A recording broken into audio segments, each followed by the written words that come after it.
IPhone ব্যবহারকারীদের জন্য আসতে যাচ্ছে বড় দুঃসংবাদ। বিশ্বব্যাপী রপ্তানি পণ্যে 10% শুল্ক আরোপ করেছেন মার্কিন প্রেসিডেন্ট ডোনাল্ড ট্রাম্প। এছাড়া মার্কিন পণ্যের উপর শুল্ক আরোপ করা দেশগুলোর জন্য আলাদা শুল্ক নীতি আরোপ করে চলেছেন তিনি। এতে করে আইফোনের দামেও প্রভাব পড়তে যাচ্ছে। শুল্ক বৃদ্ধির কারণে এটিরও 30 থেকে 40% দাম বাড়তে পারে। শুক্রবার বার্তা সংস্থা রয়টার্সের এক প্রতিবেদনে এ তথ্য জানানো হয়েছে। প্রতিবেদনে বলা হয়েছে, মার্কিন প্রেসিডেন্ট ডোনাল্ড ট্রাম্প বিশ্বজুড়ে বিভিন্ন দেশে ব্যাপক শুল্ক আরোপ করেছেন, যা বৈশ্বিক বাণিজ্যের দৃশ্যপট পরিবর্তন করতে পারে। এর ফলে আইফোনের মতো গ্রাহক পণ্য সবচেয়ে বেশি প্রভাবিত হতে পারে।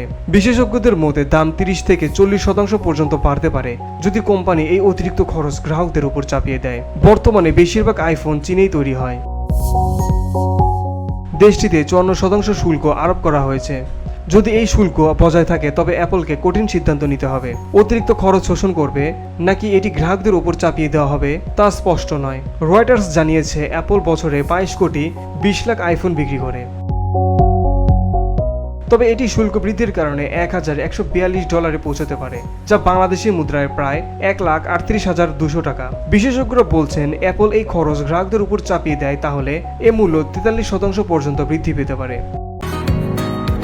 বসুন্ধরা, উত্তরা, বনশ্রী, কুড়িল ও বাড্ডা সহ রাজধানীর বিভিন্ন স্থানে অভিজাত ও অত্যাধুনিক মানের ফ্ল্যাট কেনার এক নির্ভরযোগ্য প্রতিষ্ঠান প্লেজেন্ট প্রপার্টিজ লিমিটেড। তাই আপনার স্বপ্নের আবাসনের জন্য আজই যোগাযোগ করুন। Pleasant properties limited, where destiny matches eventually.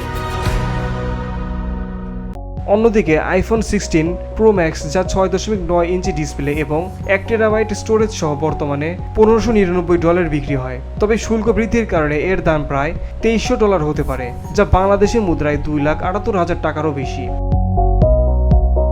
Beauty Bangla news desk.